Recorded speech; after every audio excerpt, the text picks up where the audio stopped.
안녕하세요. 미래에셋 자산운용 김수정입니다. 오늘 시간은 요즘 핫한 국장에 어떻게 대응을 해야 되는지를 알아볼 텐데요. 일단은 국장 변동성이 굉장히 높습니다. 그럼에도 불구하고 국내 투자를 어떻게 해야 되는지 관심을 가져볼 시기인데요. 오늘은 AI 생태계 내에서 아직은 생소할 수도 있는 휴머노이드 테마를 알아보도록 하겠습니다. 물론 올해 CES에서 주인공이 휴머노이드이긴 했지만요. 새로운 스토리와 먹거리로 부각되고 있기 때문에 주요 정책과 핵심 이벤트들을 같이 한번 알아보고 중장기적인 모멘텀을 알아보도록 하겠습니다. 휴머노이드는 AI 생태계의 일부로 젠슨 황이 제시한 AI 발전 단계 중 네 번째 기술 발전 단계인데요. 이 피지컬 AI의 핵심 기술입니다. AI 회의론이 장기화되고 있기도 하지만 전 세계적으로 차별화된 랠리를 이어가고 있는 분야가 바로 로보틱스, 휴머노이드 테마입니다. 그래서 이번에는 관심사가 AI 생태계 내 기존 주도 영역에서 피지컬 AI 분야로 확장을 하고 있는 그런 국면인데요. 모건 스탠리에 따르면 휴머노이드 밸류체인은 기능적 역할에 따라 크게 뇌, 몸, 그 다음에 인테그레이터라고 해서 제조하는 회사들로 분류가 됩니다. 현재 글로벌 휴머노이드 시장은 미국과 중국의 거대 양강축을 중심으로 형성되고 있으나 주력 분야는 굉장히 다릅니다. 미국은 로봇 파운데이션 모델과 AI 반도체 등 뇌 부분에서 기술적 우위를 확보한 반면에 중국은 부품, 소재 등 바디와 관련된 하드웨어 공급망에서 높은 비용 경쟁력과 양산 능력을 보유하고 있습니다. 다만 미국은 AI 분야는 앞서가지만 자체적인 하드웨어 공급망이 부족한 상황이죠. 그래서 타이거에서는 브레인 바디 인테그레이터의 풀스택 인프라를 갖춘 중국과 한국의 휴머노이드 ETF를 상장했고, 관련해서 담당 운용력과 함께 밸류체인별 각 국가의 휴머노이드 산업에 어떤 강점과 기회가 있는지 엿볼 수 있는 시간을 마련했습니다. 오늘은 글로벌 휴머노이드 시장의 두 핵심 축인 중국과 한국 전략을 분석해보는 시간을 마련했습니다. 먼저 양국의 담당자분들 모셨습니다. 안녕하세요. 안녕하세요. 먼저 중국을 담당하고 있는 타이거 ETF의 이종민 팀장님이 나왔습니다. 팀장님, 안녕하세요. 네, 안녕하세요. 타이거 ETF 이종민입니다. 오늘 이렇게 좋은 기회에 중국의 휴머노이드 산업에 대해서 여러분께 말씀드릴 수 있는 기회를 주셔서 감사합니다. 사명감과 책임감을 가지고 중국의 휴머노이드 산업에 대해서 좀 자세히 말씀드릴 수 있도록 하겠습니다. 사명감까지 기대해 보겠습니다. 그럼 이에 맞선다는 표현이 어울릴지는 모르겠습니다만 중국의 휴머노이드 산업에 필적하는 우리나라 한국의 휴머노이드 산업에 대해서 소개해 주실 타이거 ETF의 신승우 매니저님 나오셨습니다. 안녕하세요. 네, 안녕하세요. 타이거 ETF 신승우입니다. 방금 사회자님께서 필적한다라는 표현을 써줬는데 사실 저는 오늘 필적을 넘어서 추격이 시작됐다는 걸 보여드리기 위해 나왔습니다. 이종민 팀장님이 중국의 거대한 규모를 말씀해 주시겠지만 원래 디테일과 실행력 하면 또 대한민국 아니겠습니까? 그래서 휴머노이드가 단순히 걷는 것을 넘어서 인간과 얼마나 정교하게 교감하고 업무를 수행할 수 있는지 그 핵심적인 기술력을 쥐고 있는 한국 기업들의 저력을 오늘 아주 한번 시원하게 공개해 드리도록 하겠습니다.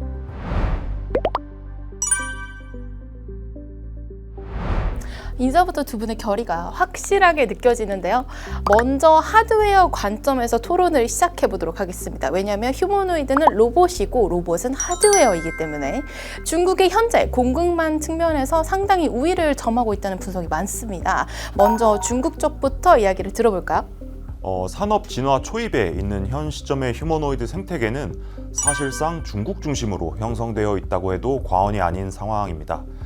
기기 구성의 핵심인 바디에는 방대한 하드웨어 부품이 소요가 되는데 해당 공급망의 상당 부분을 중국이 장악하고 있기 때문인데요. 현재 휴머노이드 원가의 약 70% 이상을 액추에이터, 센서 등 하드웨어 부품들이 차지를 하고 있고요. 전기차 공급망과 약 70% 수준의 높은 유사성을 보이는 것으로 분석이 되고 있습니다. 이는 결국 구동, 인식 시스템, 에너지 장치 등 핵심 부품의 상당수가 공유되고 있다라고 보실 수 있고요.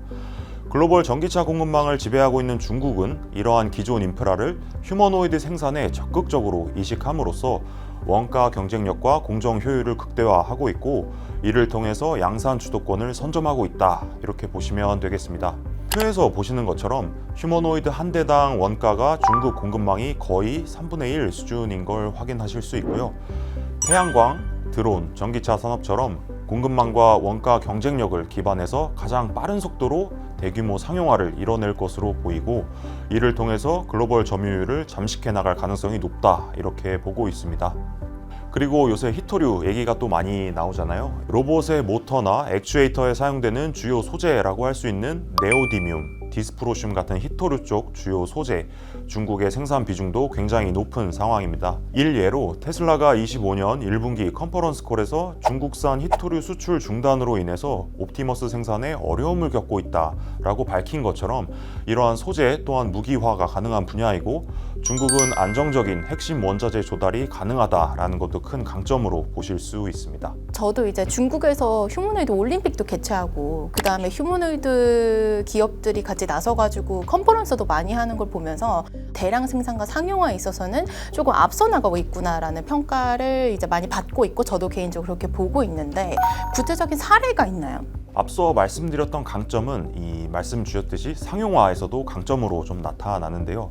이 붉은색으로 표기된 5개 기업이 중국의 대표적인 휴머노이드 완성품 제작 업체이고, 유비테크와 샤오펑을 제외한 3개의 종목은 아직 비상장 상태입니다.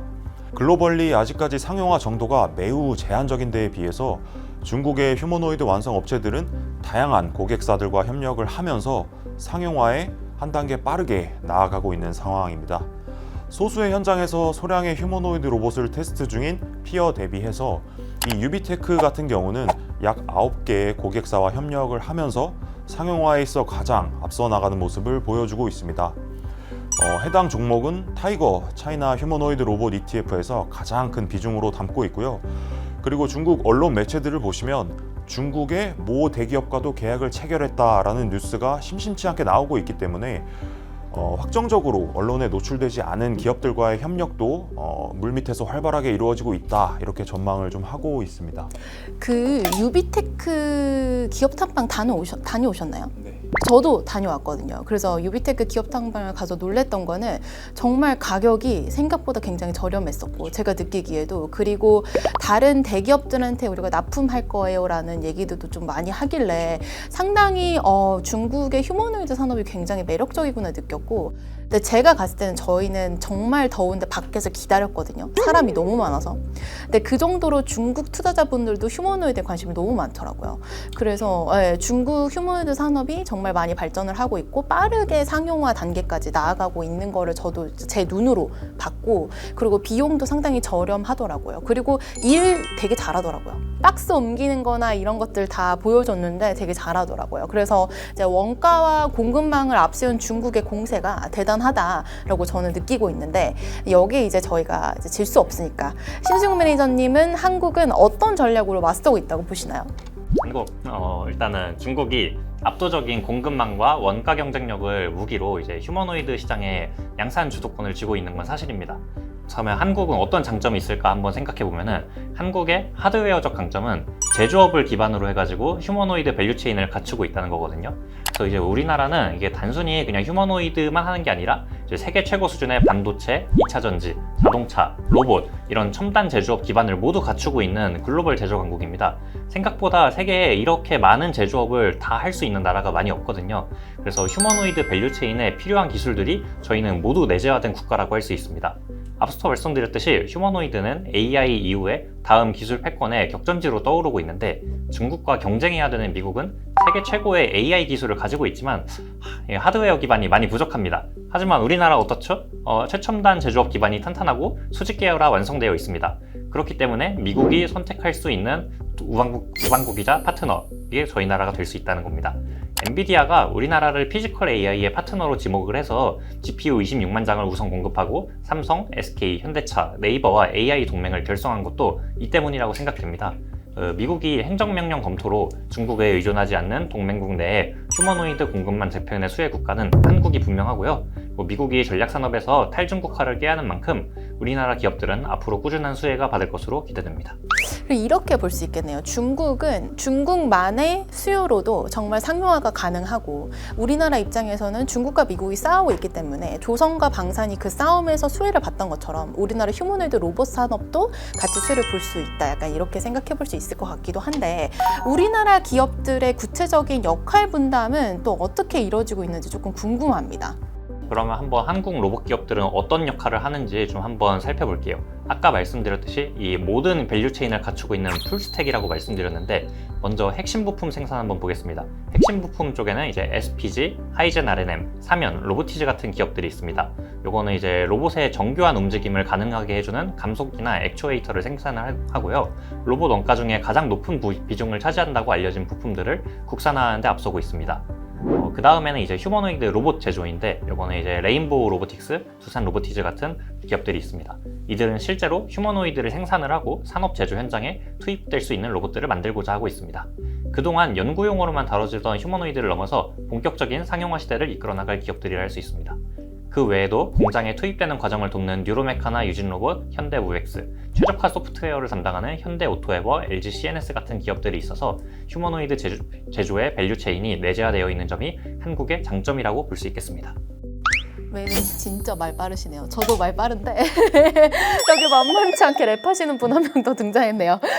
일단은 좀 이제 요약을 해서 정리를 해보자면, 우리나라 기업들도 중국 만만치 않게 풀스택으로 모든 그 밸류체인의 대표 기업들이 다 있다. 그래서 이제 코리아 휴머노이드를 제가 다른 외부 채널 나가서 이제 소개를 했을 때도 우리나라 기업들이 제조업 강국이고, 근데 그런 나라가 말씀 주신 것처럼 많지가 않아요. 그러니까 중국, 우리나라, 그다음 딱히 떠오르는 나라가 없을 정도로 여러 가지 제조업에서 너무나 압도적인 비교 우위를 가지고 있는 그런 국가가 휴머노이드를 만든다라고 했을 때 충분히 강점이 있을 거라고 생각을 하고, 그 산업 속에서 퓨어하게 휴머노이드 밸류체인에 관련되어 있는 기업들을 이제 저희 코리아 휴머노이드 로봇 산업 ETF에 담고 있다, 이렇게 이해해 주시면 될 것 같습니다. 두 분의 하드웨어를 봤을 때 중국과 한국의 각각 장점들, 그 다음에 앞으로 어떻게 전개될지에 대한 전망들 잘 들었습니다. AI 소프트웨어, 그러니까 휴머노이드 소프트웨어 부분부터는 다음 편에서 더 심도 깊게 다뤄보도록 하겠고요. 2026년에 중국과 한국 휴머노이드 사이에서 어떻게 투자를 해야 될지에 대한 전략까지 다음 시간에 알려드리도록 하겠습니다. 그럼 오늘 일단은 마치도록 할게요. 다음 편에 만나요. 안녕!